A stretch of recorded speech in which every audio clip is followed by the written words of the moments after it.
senhores telespectadores, estou-lhes a falar num coreto. Um coreto que fica no meio de uma praça é que se poderia chamar o Terreiro do Paço, Sobral do Montagraço. Terreiro do Paço, porque realmente foi construída a pensar no Terreiro do Paço. Há, aliás, em Portugal, várias praças deste género. Por exemplo, em Vila Real de Santo António, há realmente aquele pequeno Terreiro do Paço. São grandes admiradores do Marquês de Pombal, homens que estiveram ao serviço do Marquês de Pombal, que receberam grandes favores do Marquês de Pombal e que construíram os seus palácios dominando terreiros do Paço. Digo-lhes que é o Terreiro do Paço porque realmente a praça tem outro nome. Aqui dizem que é a Praça Doutor Eugênio Dias. Bom, e é muito justo, parece que houve aqui um médico que ficou no coração dos moradores. Era um médico muito caritativo, muito dedicado, fazia tudo pelos seus doentes e depois, quando morreu, à praça principal deram o nome Praça Doutor Eugênio Dias. Acho justíssimo que se preste homenagem a um médico que serviu tão bem a sua terra, mas em todo caso há lugares para as coisas.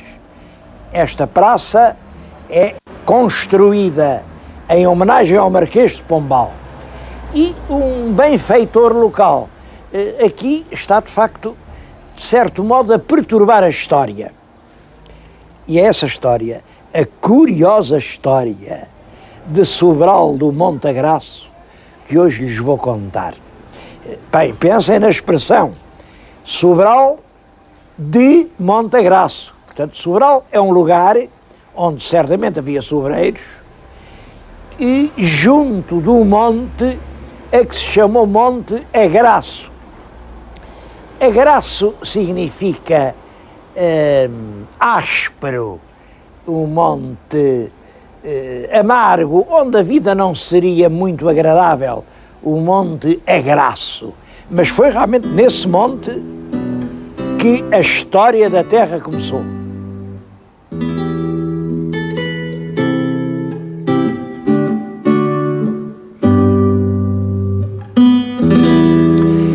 O documento mais antigo referente ao Sobral do Montagraço é uma carta do rei Dom Sancho I.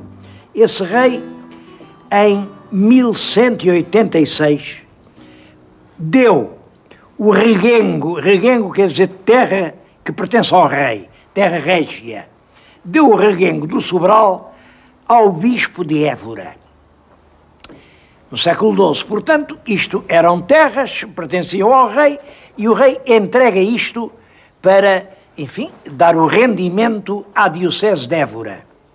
Não sei se há alguma ligação entre isso e agora o facto de estar ali naquele capitel um bispo, está o báculo episcopal, este é um capitel de uma igreja romano-gótica, também de uma idade indefinida, mas isto pode ser século XIII, XIV, tem capitéis muito interessantes, e tem outra coisa interessantíssima, é que no meio das ruínas romano-góticas, no século XIX, o proprietário das terras, ali onde talvez tenha sido o altar-mor, pôs um lagar de vinho.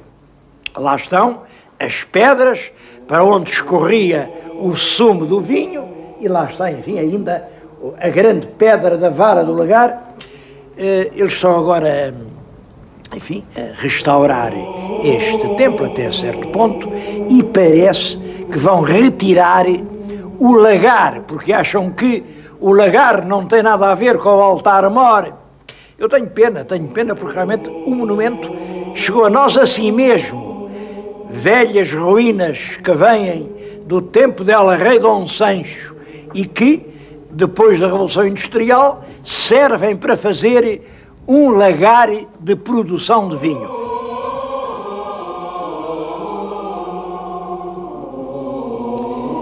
Mas a mais notável igreja da região é esta igreja de São Quintino. esta igreja levanta muitas dúvidas. A primeira é logo esta: como é possível aqui, numa região com uma população que não era numerosa, fazer este templo enorme? Um templo de 3 naves, um templo arquitetonicamente importante, dispendioso. Bom, sabe-se que ele foi mandado construir pelo rei Dom Manuel I. Está à entrada uma data, deve ter sido nessa altura que substituíram a pequenina igreja que aqui havia, e aquele pórticozinho ao lado dava a entrada para essa pequeníssima igreja, por este enorme templo. Mas porquê um templo tão grande numa terra tão pequena? Bem, cada um dará a sua explicação. Eu explico isso pela própria época em que foi construída. Reinado del Rei Dom Manuel, estão os navios a ir e a vir da Índia carregados de especiaria. Portugal é uma nação em plena expansão e progresso, e espera-se que amanhã haja mais portugueses, mais necessidades, e está-se a construir tudo em grande. Esta é uma grande igreja manuelina, construída já a pensar no futuro. Bom, mas por outro lado, porquê São Quintino?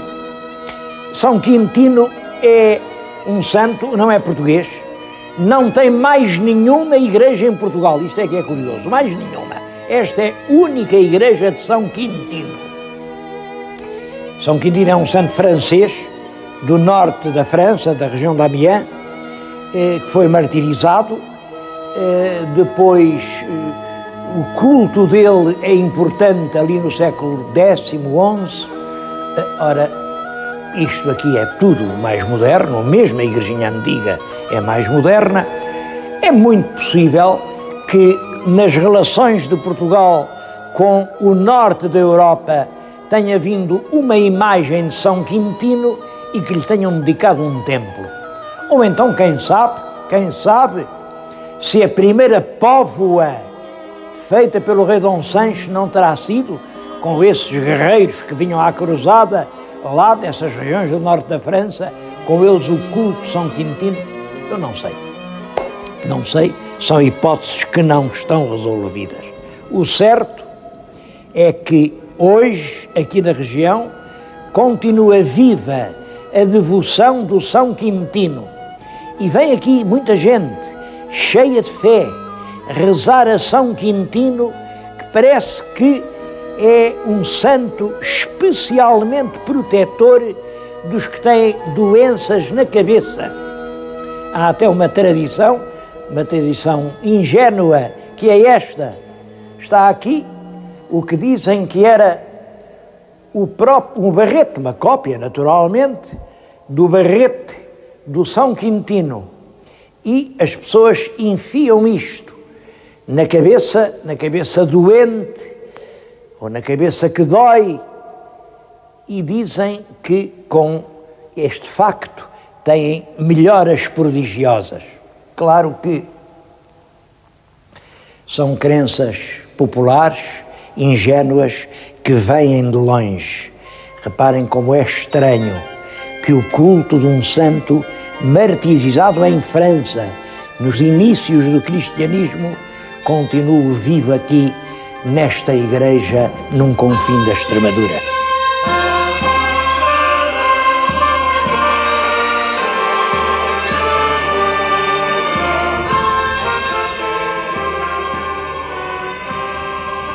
Um monumento histórico que é referido em todas as publicações sobre o Sobral de Montagraço é este em que nos encontramos. Isto é o antigo Forte do Alqueidão. E o Forte do Alqueidão era uma das fortificações das linhas de torres. Este lugar é realmente muito bom para perceber o que eram as linhas de torres. Se a gente olhar para ali, vê o Tejo, aí o curso do Tejo, as fortificações começavam além, e aqui havia esta linha que tinha aqui o seu principal sustentáculo. Havia aqui centenas de homens de guarnição e muitas dezenas de canhões, e além vê-se o mar.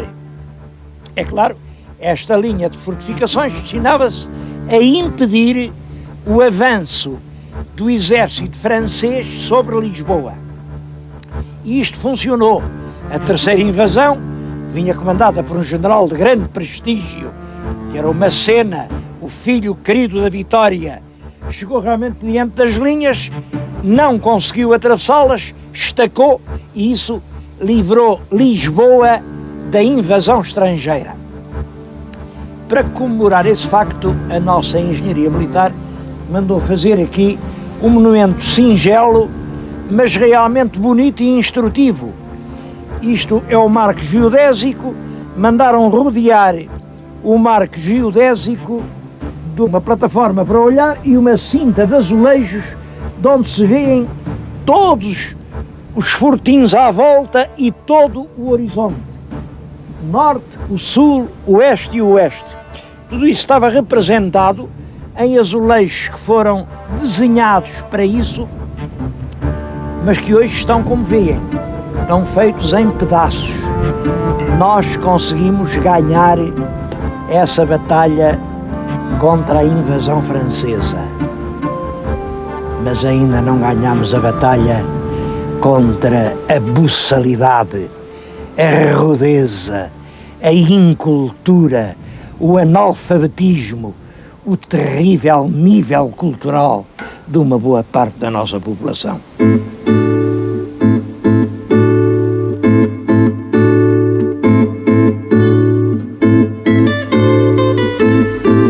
Bom, mas para mim, o monumento mais bonito e mais significativo sobre Sobral de Montagraço é realmente esta pequena praça pombalina. Bom, já lhes disse que a primeira referência é aquela em que o rei Dom Sancho doa toda esta terra ao bispo de Évora. Isso em 1186. Reparem, Évora foi conquistada aos mouros em 1166, portanto 20 anos antes, pelo Geraldo Sem Pavor. A terra agora deixou de ser moura, passa a ser cristã. É preciso construir uma catedral e a terra precisa de dinheiro. E o rei dá-lhe estas terras para aqui, terras que ainda eram de mouros, terras quase sem dono, deu-lhes isto, e é muito atilado pensar que este dinheiro desta região, o rendimento destas vinhas, ajudou a construir pelo menos os alicerces da Catedral de Évora. Bom, e durante aqueles séculos, 12, 13, 14, 15, era para lá que ia o rendimento da terra. Quando chega ao século XVI, o cardeal Dom Henrique, o cardeal que depois foi rei, resolve criar uma grande universidade, uma nova universidade em Évora. E então tirou Sobral de Montagraço à mitra de Évora e entregou à Universidade de Évora. E foi com rendimentos daqui que se contribuiu para a construção daquele magnífico palácio em que hoje funciona a reitoria da Universidade de Évora e que é um dos mais bonitos passos évorenses. Bom, e assim foi, pertencia à Universidade, isso acontece no século XVI e XVII, mas reparem, a Universidade de Évora era inteiramente dominada pela Companhia de Jesus, pelos jesuítas. Acontece que o Marquês de Pombal extinguiu a companhia, expulsou os jesuítas de Portugal e travou uma guerra enorme que terminou pela extinção da Companhia de Jesus pelo próprio Papa. Ora bem, quando ele expulsou os jesuítas, confiscou-lhes todos os bens para o Estado. Bom, ora, entre os bens da Companhia de Jesus vinham os bens da Universidade de Évora, porque a Universidade também foi extinta, acabou a Universidade e ficou como única Universidade a de Coimbra. Claro, os bens que tinham pertencido à extinta Universidade reverteram para os cofres do Estado, mas em muitos casos, o Marquês de Pombal dispôs deles para recompensar os serviços de pessoas que o tinham servido com grande dedicação e com grande lealdade. O caso mais curioso é o dos irmãos Cruz. Quando o Marquês de Pombal foi apeado do poder, em 1777, saíram muitos pasquins a acusá-lo de ter feito grandes burlas, grandes embustes. Foi uma papelada. Olhem, saíram tantos papéis a dizer mal dele, como durante o tempo que ele governou, tinham saído papéis a dizer bem dele e a pô-los nos píncaros. Bom, e eu estou desconfiado que alguns dos que diziam mal eram os mesmos que tinham dito bem. Bom, mas nessa papelada, para desacreditar o Marquês de Pombal, fala-se muito nos Cruzes, nos irmãos Cruzes. A ideia, eu li muitos desses documentos, eles muitos também de inéditos. Parece que é verdade que um dos irmãos Cruzes, o António José da Cruz, era cônego na Patriarcal de Lisboa, e esse homem era um dos grandes cônegos que dirigiam o patriarcado e que tinham muito poder, muito, no tempo do rei Dom João V. Dom João V governa em grande parte apoiado nos cônegos da sede de Lisboa. E é esse cônego que, junto do espírito do jovem rei Dom José, teve a sua influência para que o Sebastião José de Carvalho e Melo, que tinha tido até então umas missões diplomáticas, havia quem dissesse que tinham corrido bem, havia quem dissesse que não, que tinham corrido mal. Bom, e quando se discute um homem, é porque ele vale qualquer coisa. Quando não se discute, isso é que é mau sinal. Pombal era um homem discutido, quando cerca dos 50 anos é chamado pelo rei ao governo. E dizem que é chamado em virtude de uma ajudinha dada pelo cônego Cruz. Ora, o cônego tinha irmãos, e o Pombal, é verdade, protegeu os irmãos do cônego de uma forma realmente extraordinária. Levou-os aos mais altos cargos, deu-lhes oportunidade de fazer negócios extraordinários. Bom, um deles, o José Francisco da Cruz, deu-lhe grandes propriedades em Carcavelos. Outro irmão, o Joaquim Inácio, fez obras, fez negócios, foi ele quem construiu como mestre de obras a Basílica da Estrela, já para a Rainha Dona Maria I. Bom, e também arranjou uma fortuna enorme. Havia um terceiro irmão, o Anselmo José da Cruz. Esse foi banqueiro, foi o construtor de um grande palácio ali ao Calhariz, onde hoje está instalada a Caixa Geral dos Depósitos. Era um palácio dos mais luxuosos de Lisboa, era banqueiro. Esse Anselmo ficou famoso e dizia-se muito. Um dia deu lá uma recepção que deu brado para apresentar à fidalguia portuguesa um grande nobre italiano, um grande nobre que lhe vinha recomendado por grandes casas bancárias de Londres. O nobre chamava-se José Bálsamo. Estava casado com uma mulher lindíssima, que era a dona Lourença Feliciana. Era lindíssima, ficou famosa a beleza dessa romana.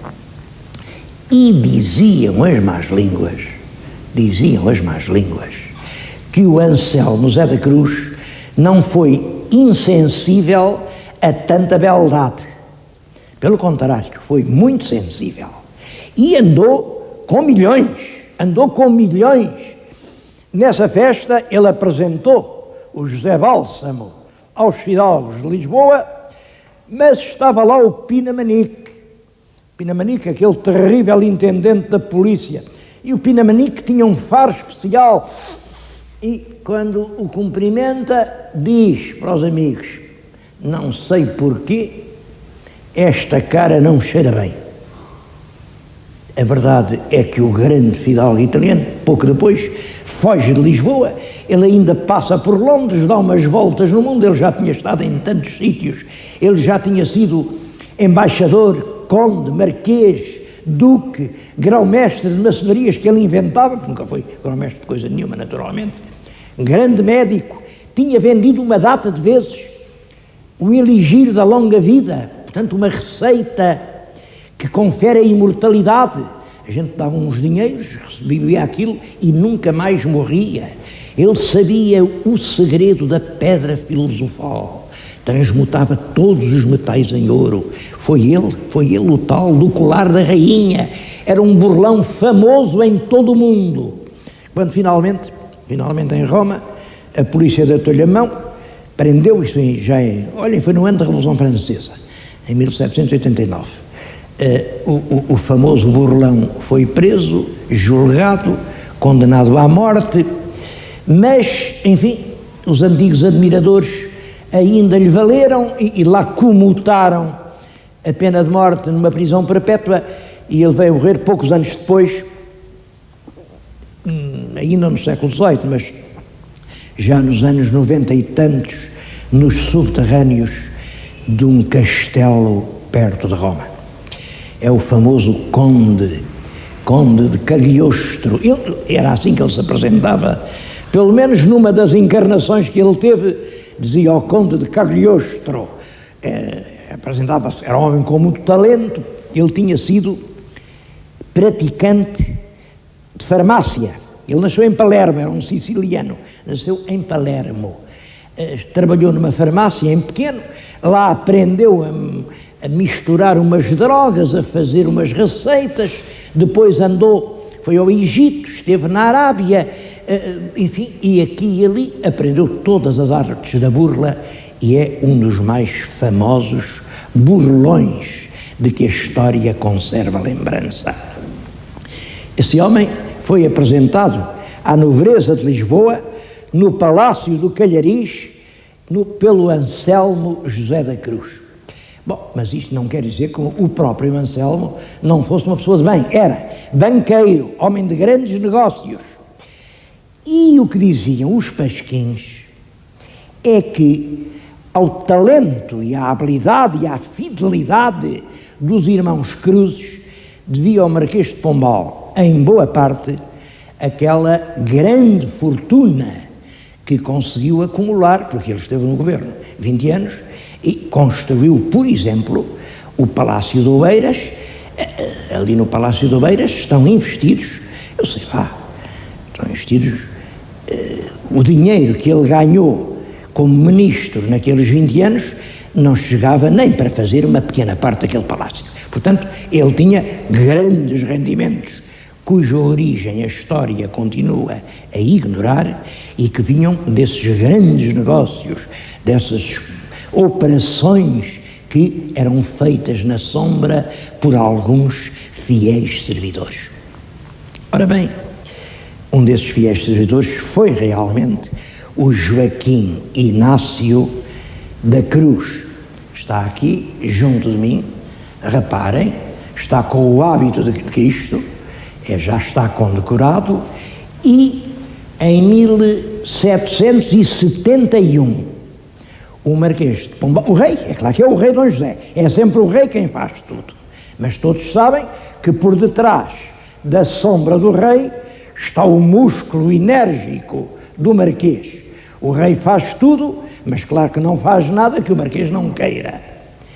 E é o rei quem dá ao Joaquim Inácio a vila do Sobral de Montagraço. Falo senhor da vila. Senhor, portanto, de todas as terras, senhor da vila, e o Joaquim Inácio leva isso muito a sério, vem para aqui, manda fazer o seu paço, manda fazer uma casa para a Câmara e pôr lá uma pedra com o seu brasão a dizer que foi ele, Joaquim Inácio da Cruz, que agora já não é da Cruz, agora os Cruz passam a ser Cruz Sobral, porque são donos do Sobral. É o Sobral que vem a dar a família. Cruz Sobral agora ele faz a Casa da Câmara e faz à volta da sua casa uma praça com um desenho inteiramente pombalino. Devo dizer que o Sobral, este Joaquim Inácio, não teve filhos e que os irmãos também não tiveram filhos, mas o Anselmo, o tal do Palácio de Calhariz, teve uma filha que casou com um filho do cônsul da Holanda em Lisboa, Brancamp.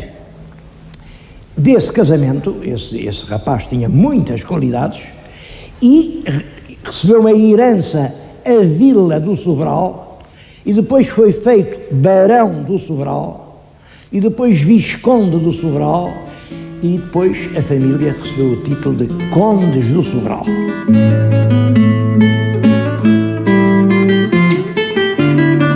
Isto é a Câmara Municipal. Peço-lhes que vejam que no alto da fachada está um brasão e que o timbre do brasão é um cão. O cão quer dizer qualquer coisa. É que quando o Marquês de Pombal concedeu armas a este homem, deu esta explicação: foste fiel como um cão. A frase foi do próprio Pombal.